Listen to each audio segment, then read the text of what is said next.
소망 없는 내 삶에 새 생명 허락하시 날 향한 주님의 은혜 놀라운 주님의 사랑 삶의 문제 힘겨워 눈물만 흘릴 때도 날 안아주시는 주님 한없는 주님의 사랑 나 찬양하네 나의 믿음 주께 드려 나의 삶이 주를 향해 내 유일한 사랑 되신 주께 내 삶 드리리 나의 믿음 주께 드려 나의 삶이 주를 향해 내 유일한 사랑 되신 주께 내 삶 드리리 나의 믿음 주께 드려 나의 믿음 주께 드려 나의 삶이 주를 향해 내 유일한 사랑 되신 주께 내 삶 드리리 나의 믿음 주께 드려 나의 삶이 주를 향해 내 유일한 사랑 되신 주께 내 삶 드리리 나의 믿음 주께 드려 나의 삶이 주를 향해 내 유일한 사랑 되신 주께 내 삶 드리리 나의 삶이 주께 드려 나의 주를 향해 내 유일한 사랑 되신 주께 내 삶 드리리 나의 믿음 주께 드려 나의 삶이 주를 향해 내 유일한 사랑 되신 주께 내 삶 드리리 마지막 그 두 번째가 두 번째 나의 믿음 주께 드려 위에서 밑에서 나의 믿음 주께 드려 나의 삶이 주를 향해 내 유일한 사랑 되신 주께 내 삶 드리리 내 삶 드리리.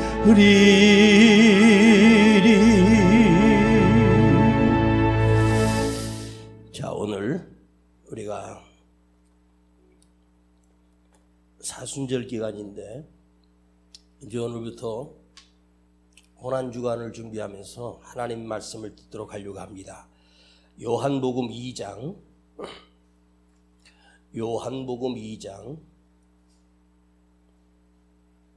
22절로 25절까지 보겠습니다.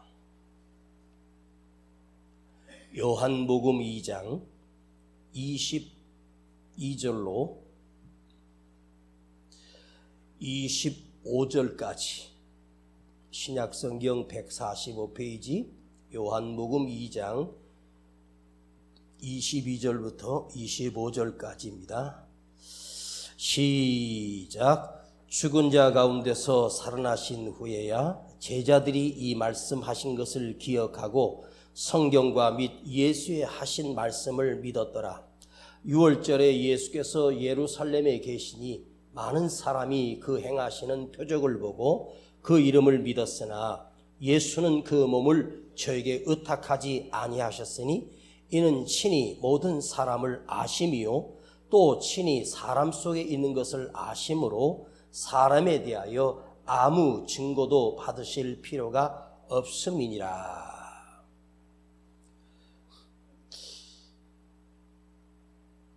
한 6년, 7년 전에 제가 미국 라스베가스라고 하는 곳에 집회를 갔는데 그 목사님이 차를 타고 어딘가 가더니 정말 도시 한복판에 멋있게 세워진 예배당 하나가 있습니다. 그러면서 그 예배당을 가리키면서 목사님 저 예배당이 뭐 하는 데인지 아세요? 그래서 제가 어떻게 그걸 알아요? 그랬더니 저기는 교회가 아니라 웨딩 처치, 결혼교회, 교회 모습을 완벽하게 갖추었는데 거기는 성도가 있는 것도 아니고 주일 예배를 드리는 것도 아닙니다.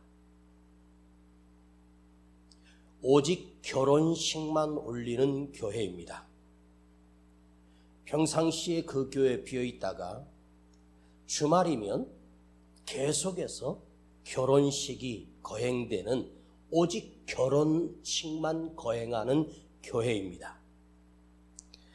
그 입구에 남녀가 도박의 도시에 와서 눈이 맞아 우리 결혼하자 그러면 그 교회 가서 벨을 누르면 어디선가 목사라는 자가 나타나서 일정에게 돈을 받고 그 두 사람을 즉석에서 결혼 서약을 해주고 결혼식을 올려줍니다. 그러니까 그 목사는 진짜 목사인지는 모르겠지만 결혼 전문 목사입니다. 그 사람이 어디서 목사가 됐는지는 모르겠지만 결혼만 전문적으로 주례해주고 그 예배당에서 예배는 안 드리지만 오직 결혼 예식만 거해줍니다. 십자가를 세웠습니다. 아름답게 꾸몄습니다. 겉으로 교회 모습은 완벽하게 갖추었지만 그것은 결코 교회라고 할 수가 없는 거예요. 그건 교회가 아니죠.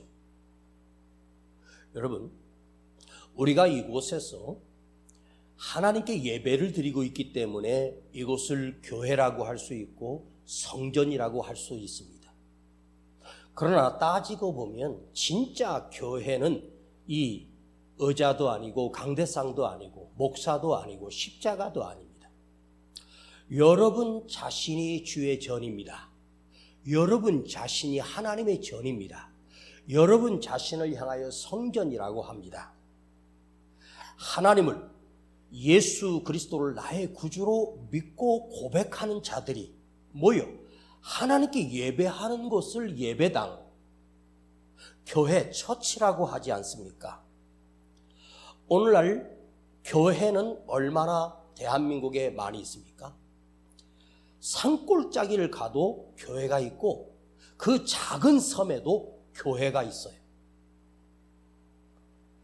이 땅에 교회가 이렇게 많이 세워진 한 나라의 이 작은 땅에 이렇게 엄청나게 교회 숫자가 많은 나라는 세계에서 유일하게 대한민국뿐입니다.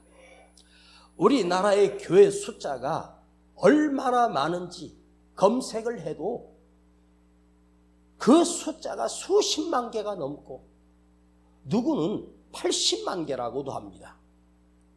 그런데 교회가 십자가를 세우고 간판을 걸고, 그런데 그 교회가 예식장으로 변질되고 사교장으로 변질되고, 영국 우리보다 한 150년 전에 그렇게 뜨거웠던 영국 교회가 그 아름답게 지었던 성전이 지금은 거의 80% 90%가 나이트클럽이거나 게임장이거나 80%가 넘게 그 교회가 술집으로 다 바뀌었습니다. 하나님의 복음의 말씀이 변질되고 사람들이 관광지로 변질되며 하나님의 말씀으로 우리 사람들 속에 생명의 통로가 되지 못하는 교회, 오늘 우리가 지금 살아가고 있는 현재 세워진 수많은 교회가 사람들에게 보여주는 화려한 건물이나 그 교회에 들어가는 웅장한 건물, 언젠가 우리 교단에서 코로나 때 교회 회복을 위한 세미나를 했는데 분당의 어느 대형 교회에서 세미나를 해서 제가 참석을 했는데 얼마나 성전이 큰지, 그 위에 강대상부터 해서 아래층부터 2층, 3층, 4층까지 부채꼴 모양으로 웅장하게 지었는데 제가 거기 들어갔는데요, 일부러 좀 앞에 앉았는데 와, 이렇게 둘러봐도요 진짜 멋지게 지었어. 웅장합니다. 멋있습니다. 아름답습니다. 그런데 그 교회 목사는 교회가 적다고 대한민국에서 가장 큰 교회를 짓고 싶다고 지금 꿈을 가지고 있다는 거예요. 여러분 생각해봐요. 종합운동장만큼이나 수만 명이 들어갈 수 있는 교회를 지어서 수만 명이 들어가서 예배를 드린다고 해서 그것을 진정한 교회라고 인정해 주는 것은 자기들끼리 우리는 교회라고 생각하지만 우리 예수님이 오셔서 그 교회를 보시고 너희는 교회가 아니야 할 수도 있지 않겠습니까?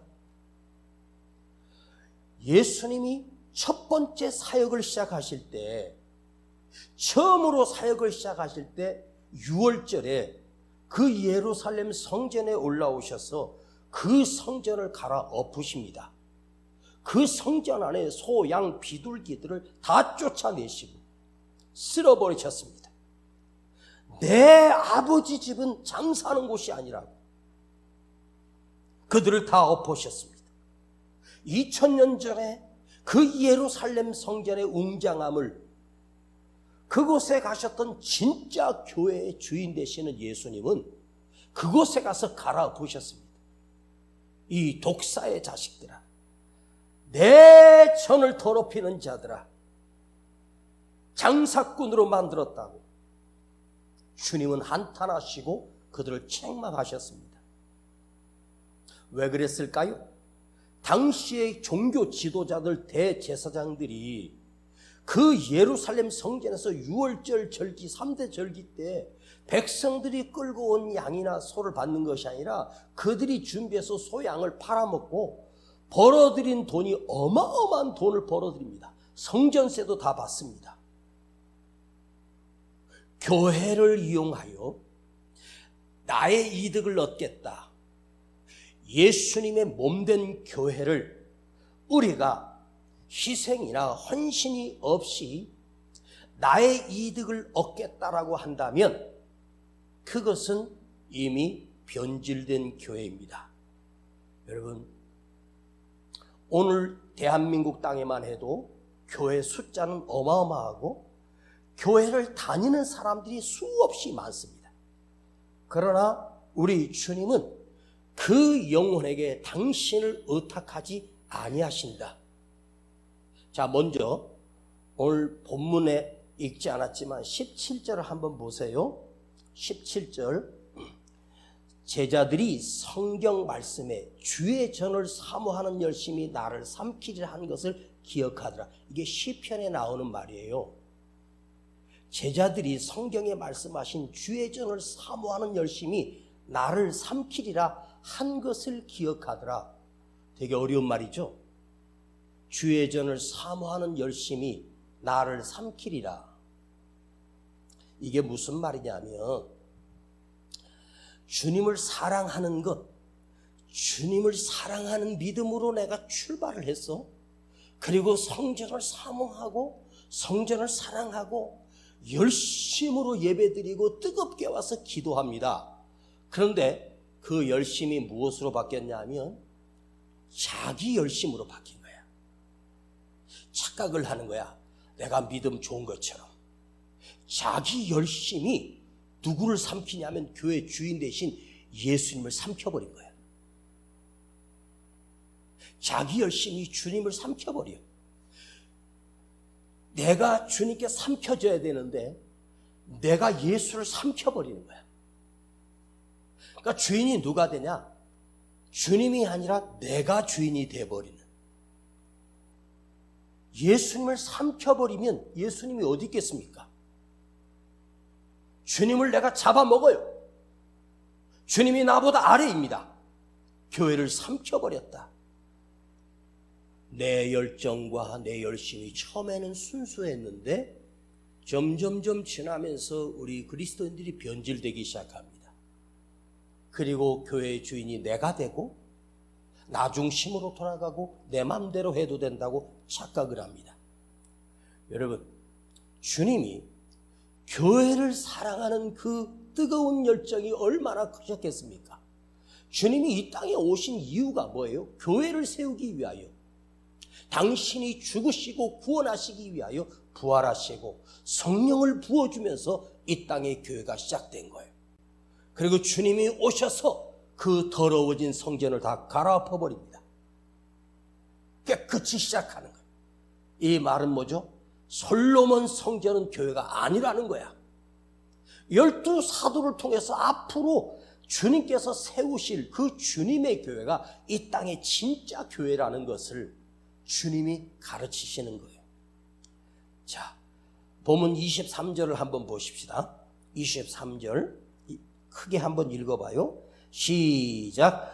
6월절에 예수께서 예루살렘에 계시니 많은 사람이 그를 행하시는 표적을 보고 그 이름을 믿었으나 예수는 그 몸을 저에게 의탁지 아니하셨으니. 자, 6월절에 주님이 올라오셔서 수많은 기적과 이적을 행하셨어요. 여기에는 예수님이 죽은 자를 살리시고 앉은 뱅이를 일으키시고 병든 자를 고치시고 이런 것은 기록이 되지 않아요. 이 성경은 순서적으로 기록한 게 아니야. 나중에 먼 훗날 사도 요한이 그때를 회상하며 기록하면서 시간이 과거에 있던 시간이 앞으로 가기도 하고 과거에 있던 시간이 뒤로 가기도 합니다. 예수님이 부활하신 후에 그 제자들이 그때서야 예수를 믿었다고 고백해요. 야, 이게 어떻게 된 일일까? 그런데 여기에 예수를 믿었으나 그 이름을 믿었으나 예수라고 하는 구원자, 그리스도라고 하는 메시아를 믿었으나, 그리고 그 유월절에 그들이 올라와 전 백성이 예수께서 그리스도시고 메시아이심을, 하나님의 아들이심을 그 백성들이 보고 그 표적을 믿기 시작했습니다. 그런데 성경에는 뭐라고 말하냐면, 믿었으나, 믿었다고 하는 것이 아니라 믿었으나, 믿었지만, 믿었는데 그러나 사실은 그 믿음이 아니었다. 그때는 믿었으나 돌아서서 자기가 예수를 삼켜버리고 자기가 변질돼 버려 주님과 전혀 상관없는 자로 그들은 살았다. 예수님을 빌라도 법정에서 소요를 벌이고 빌라도에게 바라바를 놓아주라, 예수를 죽이라고 소리쳤던 그 군중들이 이때 예수를 믿었고 표적을 보았고 기적을 보았고 그리스도다, 메시아다, 드디어 우리의 왕이 오셨다라고 찬양을 했습니다. 그러나 그들의 믿음은 순간적인 믿음이었지 진짜 믿음이 아니었다는 거예요. 오늘 여러분, 이 중요한 얘기를 하려고 그래요. 주님이 그들에게 당신을 의탁하지 않았다. 왜? 주님은 그 인간의 속을 꿰뚫어보고 알고 계시기 때문에 그들이 믿는 그 아멘하고 믿는 것처럼 보였지만 주님은 그들에게 의탁치 않았다. 여러분, 오늘 우리의 한번 믿음을 한번 점검해봐요. 믿는다는 말을 하지만 정작 주님은 그 마음을 알고 계시기 때문에 당신께서 그에게, 주님께서 나에게 당신을 의탁하지 않았다. 의탁하지 않았다라고 하는 말은 피스티오라고 하는 말인데 맡기지 않는다는 거예요. 주님이 그들에게 당신을 맡기지 않았어. 곧 돌아서서 곧 변질되고 변할 그들의 마음을 주님은 알고 계셨기 때문입니다. 주님이 그들에게 의탁하지 않았다. 사람의 마음을 아심으로, 그 중심을 아심으로. 리빙 바이블을 찾아보니까 주님은 인간의 변덕스러운 마음을 보시고 그들에게 당신을 맡기지 않았다. 물이 변하여 포도주가 되는 기적을 보고 온갖 기적을 보고 믿는다고 할 때는 예수를 위해서 내 생명을 버리겠다고 말하지만 그 순간에는 나의 생각과 나의 계산이 맞아서 내게 이득이 됨으로 인해서 예수를 믿는 것처럼 보였고 그 순간 믿는다고 고백했습니다. 그러나 상황이 달라지고 조금 수가 틀리면 언제든지 등을 돌려버릴 인간들, 떠날 자들, 나중엔 결국 예수님을 죽이는 자들이 됩니다. 여러분, 일시적인 감동으로 일시적인 은혜를 받았다고 해서 오늘 내가 진짜 믿음의 사람인가? 진짜 믿음의 사람이란 주님이 당신의 일을 그 사람이 온전히 맡기시고 믿어야 나의 믿음이 되는 거예요. 의탁한다, 피스티오라고 하는 말은 맡긴다, 믿는다는 뜻이거든요. 자, 여러분, 믿음은 어디서 출발해? 내가 예수 그리스도를 믿는다고 고백하면서 출발하는 것이 아니에요.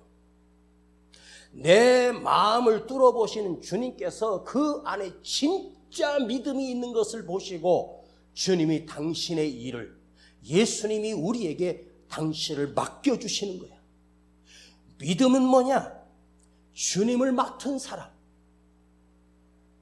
내가 일방적으로 예수를 믿는다고 해서 믿어진다고 해서 진짜 믿음의 사람이 아니라 우리 중심을 아시는 주님께서 당신의 일을, 당신의 사명을, 당신 자신을 우리에게 맡겨주시지 아니하면 그 믿음은 믿음이 아니다.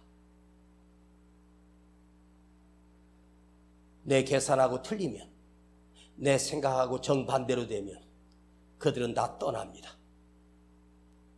예루살렘 끝날에 주님이 하셨던 말씀을 듣고 군중들이 박수를 치며 구세주가 오셨다, 메시아가 오셨다. 마태복음, 마가복음 이런 데 보면 그걸 보고 온 군중들이 박수를 치고 그리스도가 왔다고 기뻐하지만 그들은 다 자기 집으로 돌아가 버렸고 주님을 아는 척도 하지 않았고 며칠 뒤에 주님을 죽이는 자들로 변질되고 말아요. 여러분 보세요. 예수님의 12 제자들도 예수님이 그리스도이신 것을 언제 믿게 된 줄 아세요? 부활하신 주님을 만났을 때 그때서야 그리스도로 믿게 됩니다. 부활하신 후에. 자, 22절 한번 보세요. 죽은 자 가운데서 살아나신 후에야 제자들이 이 말씀하신 것을 기억하고 성경과 및 예수의 하신 말씀을 믿었더라. 예수님을 직접 보았고 기적을 보았고 죽은 자가 살아나는 걸 보았고 수많은 기적을 자기 눈으로 보았어도 그 12 제자들도 믿는 자가 아니었어. 그냥 주님을 쫓아다니는 자였단 말이에요. 그들이 언제 주님을 예수 그리스도를 믿게 돼요? 죽은 자 가운데서 부활하셔서 자기들 가운데 나타나셨을 때 그때서야 그 말씀이 기억나고 부활이라고 하는 단어 자체가 존재하지 않는 시대야. 죽었다가 다시 살아나는 일이 어디 있습니까? 모든 사람 죽음으로 끝났는데 예수님 다시 내가 곧 오리라. 다시 보리라. 조금 후에 보리라. 안 믿었어. 근데 부활하신 주님을 보고 그때서야 그리스도시요 살아계신 하나님의 아들이신 것을 그때서야 믿는 거야.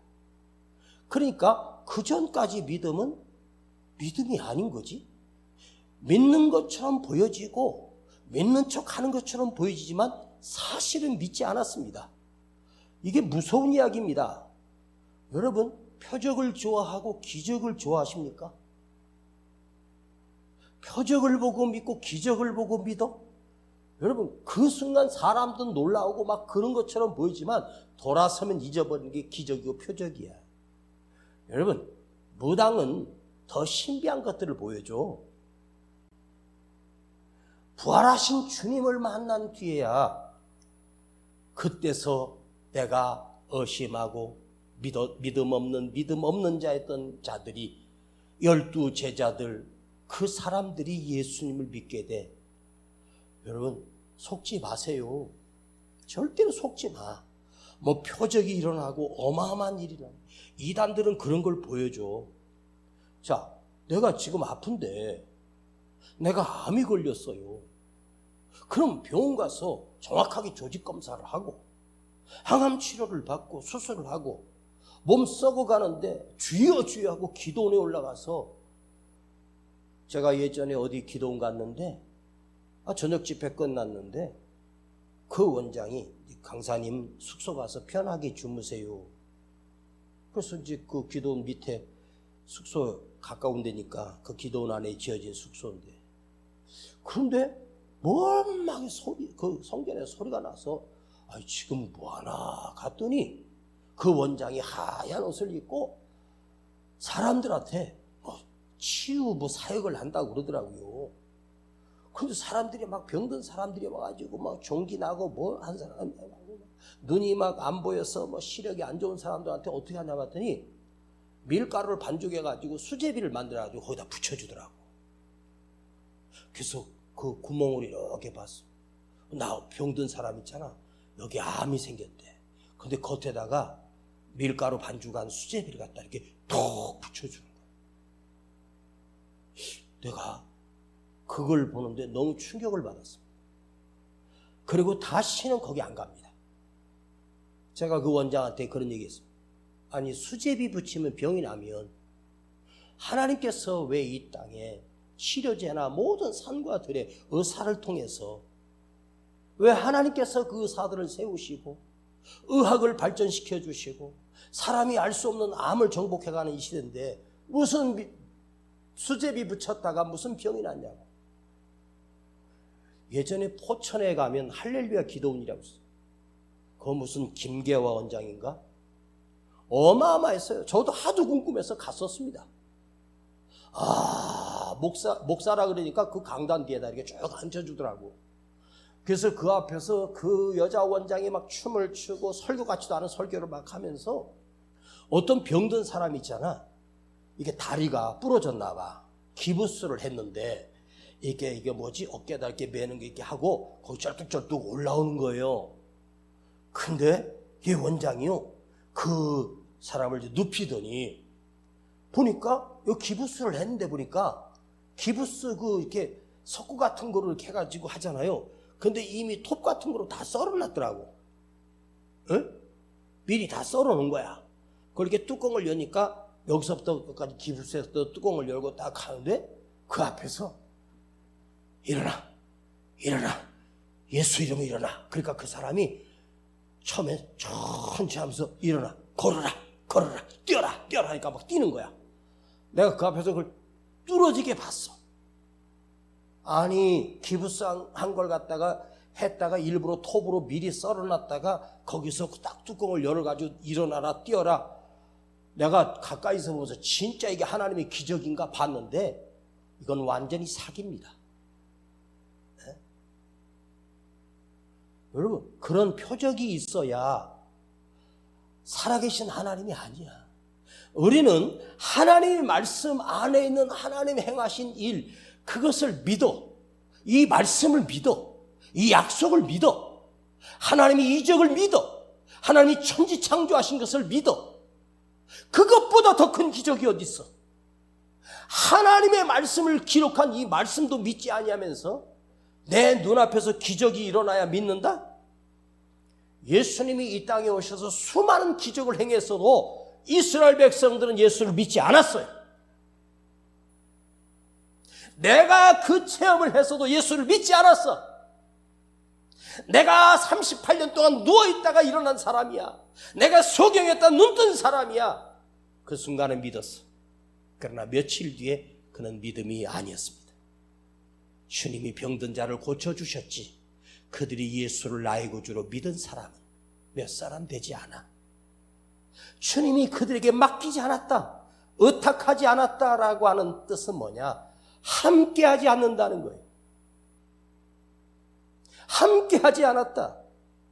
당신이 그 사람 믿는다고 말하는 그 자에게 당신을 의탁해야 되고 맡겨야 되는데 함께 하셔야 되는데 주님은 그와 함께 하지 않았다. 그 안에 거하지 않았다.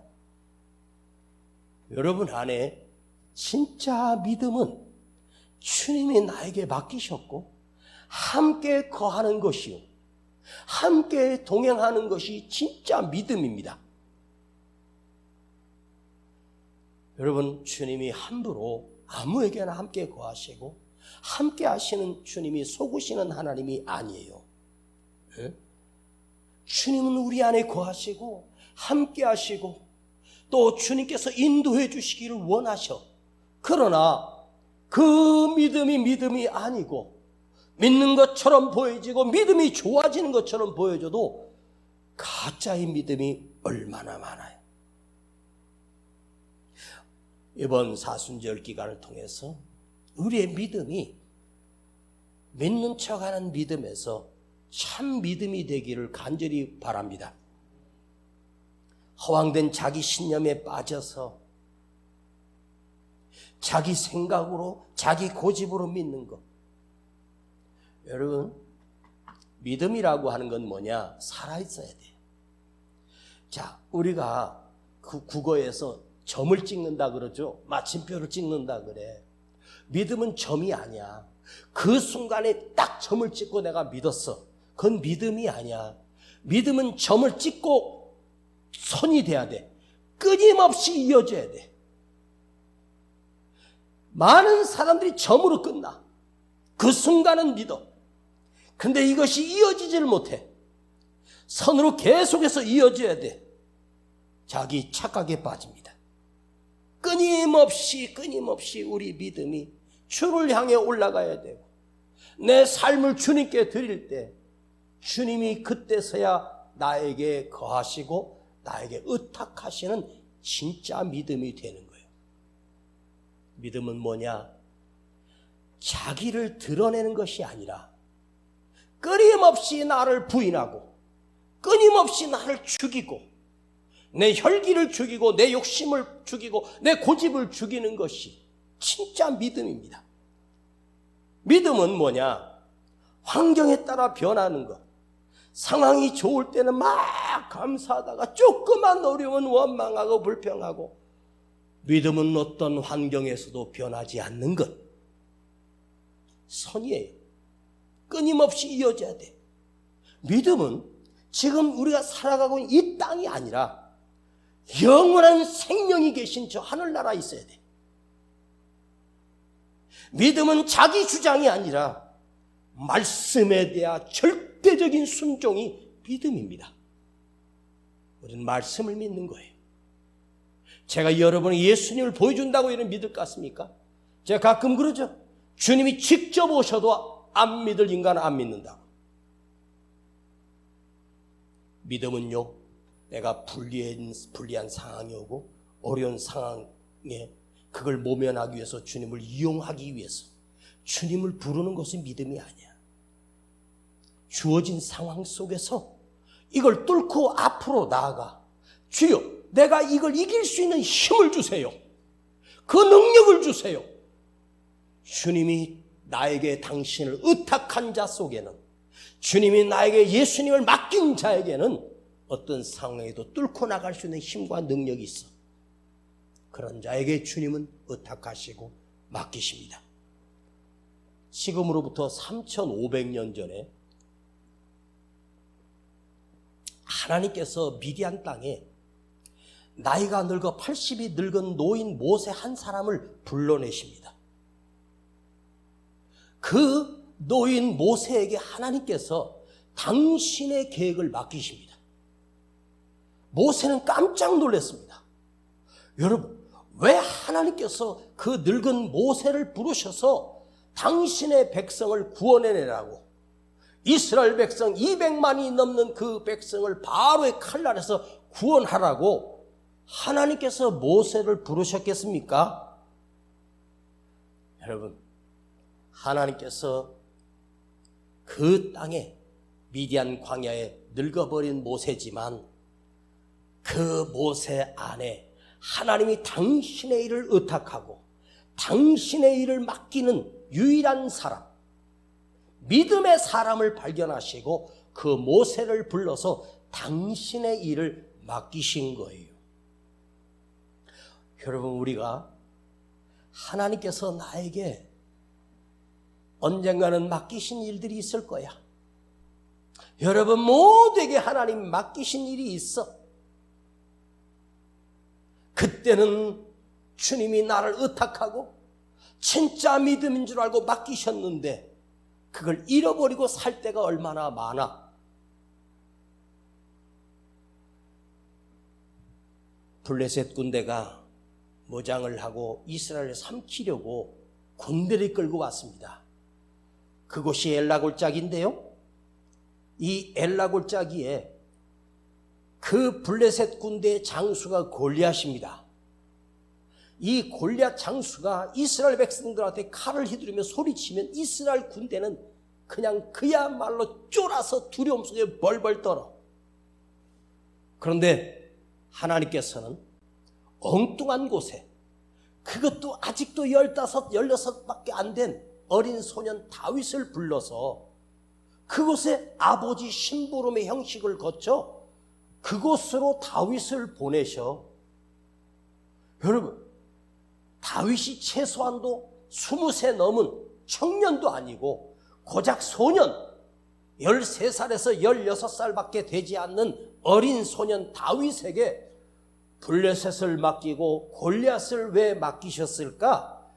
다윗에게 능력이 있어서가 아니야.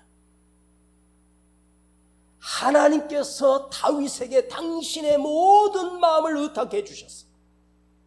하나님께서 다윗을 믿었단 말이야. 내가 너에게 다 맡길 거야. 하나님께서 다윗에게 당신을 맡기시니까 하나님의 능력이 그 속에 있어서 그 골리앗이 두려워하지 않고 그 초란 물맷돌 하나 들고 죽으려고 환장했습니까? 골리앗 앞에 가서 1대1로 싸우게? 그러나 하나님께서 그 어린 다윗에게 당신을 맡기셨기 때문에 어린 소년이 아니에요. 다윗은 어마어마한 창으로 골리앗을 죽인 것도 아니에요. 무슨 죽창으로 쑤셔서 죽인 것도 아니고 칼이 있어서 죽인 게 아니야. 군복을 입은 것도 아닙니다. 목동옷 그대로 입고 그 초란 물맷돌 하나 돌리면서 만군의 여호와 이름으로 너에게 나간다고 말해. 여러분 잘 들어요. 하나님께서 내 인생에 당신을 의탁하시면 하나님이 내 안에 들어와 있는 삶은 내 앞에 장대한 골리앗이 있어도 두려워하지 않아. 어떤 어려움이 있어도 두려움에 떨지 않아. 왜? 하나님께서 내 안에 계시니까. 의탁한다는 말은 그 능력이 내 안에 있다는 말이야. 이게 믿음이라고. 믿음은 나에게서 출발하는 게 아니라 하나님께서 나에게 맡기시는 거야. 의탁하시는 거야. 어떤 상황에도 당신의 말씀을 순종할 수 있는 자, 그에게 하나님께서 이스라엘 구원할 위대한 왕으로 기름 부어 세우시는 이유가 뭐예요? 하나님께서 다윗을 믿었기 때문입니다. 하나님이 쓰셨던 주의 선지자들 보세요. 능력 있는 사람 한 사람도 없어. 그런데 하나님께서 그에게 당신의 사명을 맡기는 거야. 하나님 말씀을 맡기는 거야. 왜 그 말씀을 맡기셨을까? 저도 생각을 해봤어.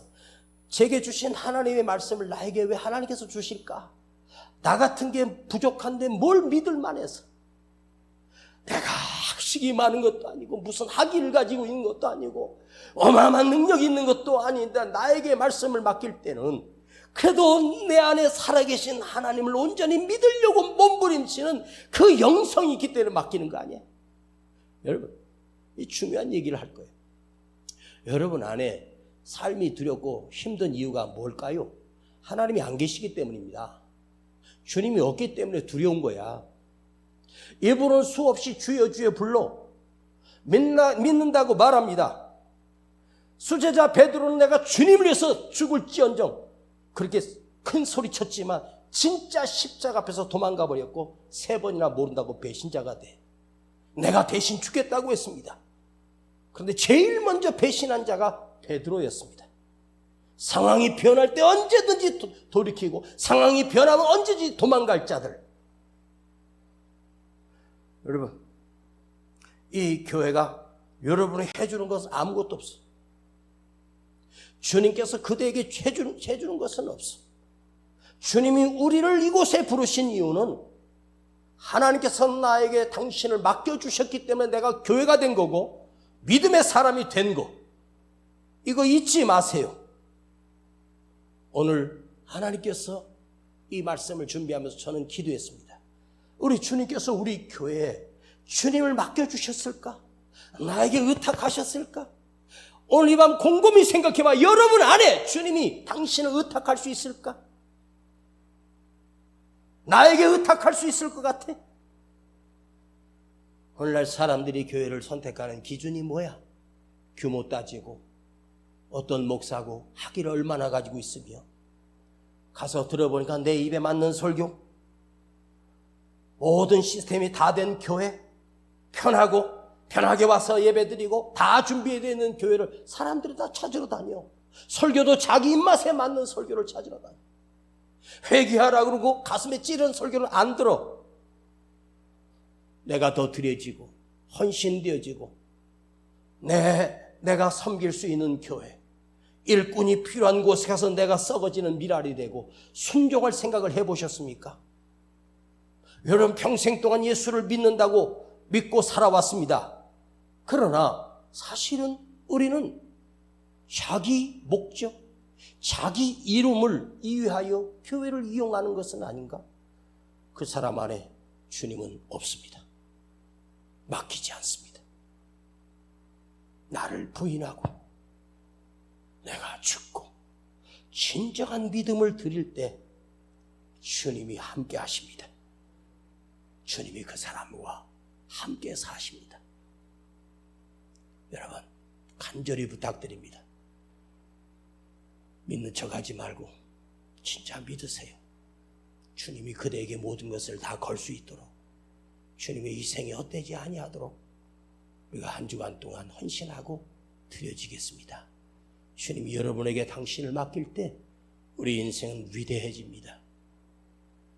다윗처럼, 모세처럼, 엘리야처럼 하나님의 사람들이 위대하게 쓰임받았던 것처럼 나도 담대하게 하고 승리할 수 있고 이 거친 파도를 헤쳐나갈 수 있는 믿음과 용기가 내 안에 하나님이 계심으로 견뎌낼 수 있습니다. 기도하겠습니다. 아버지 하나님, 감사드립니다. 우리를 용서하여 주시고 불쌍히 여겨 주시옵소서. 우리가 예수를 믿는다고 하지만 주님을 이용하기 위하여 온 것은 아닙니까? 아버지, 이 밤에 우리를 불쌍히 주시고 주여 내 마음을 주님 앞에 내어놓으며 주님이 당신을 나에게 의탁할 수 있도록 진정한 믿음이 되도록 우리 안에 다시 믿음이 시작되도록 역사하여 주시옵소서. 우리 주 예수 그리스도 이름으로 기도하옵나이다. 아멘. 나의 믿음 주께 드려 나의 삶이 주를 향해 내 유일한 사랑 되신 주께 내 삶 드리리.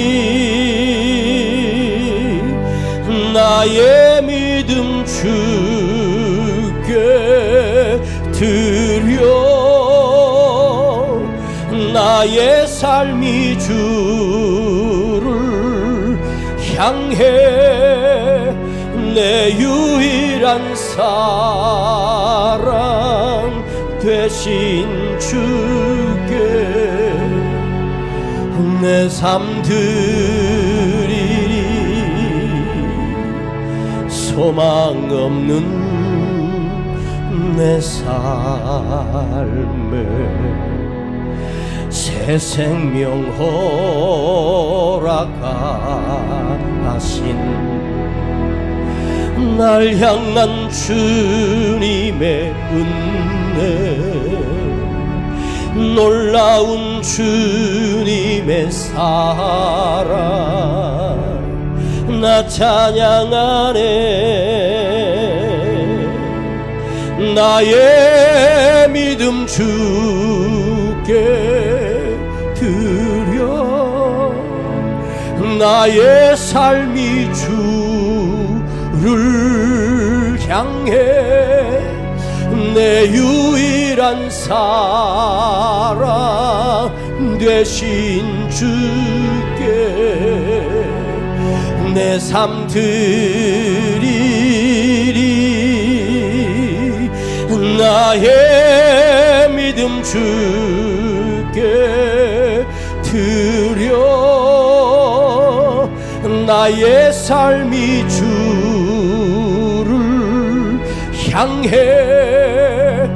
내 유일한 사랑 되신 주께 내 삶 드리. 두 손 높이 들고 오늘 밤에 우리가 한번 기도하겠습니다. 주님, 나는 주님께 맡기지도 않았고 주님도 나에게 맡겨주시지 않았습니다. 주여, 나의 믿음이 언제 진정한 믿음이 되겠습니까? 오늘 이 밤에 나의 믿음이 진짜가 되게 하시고 주님이 나에게 맡길 수 있는 사람 되게 하시고 내 믿음이 당신의 것을 맡을 수 있는 믿음이 되도록 주여, 나의 믿음이 진정한 믿음이 되게 하시고 주님이 아시고 보시는 믿음이 되게 하시고 살아있는 깨어있는 믿음 되게 하옵소서. 간절히 주의 이름을 부르며 기도하십시다. 간절히 기도하십시다. 여러분이 믿어서 구원받았다고 착각하지 마세요. 천국은 아무나 가는 것이 아닙니다. 진짜 믿음이 아니면 못 갑니다. 내 믿음이 진짜 믿음 되기를 원합니다. 주여 부르고 기도합니다. 주여.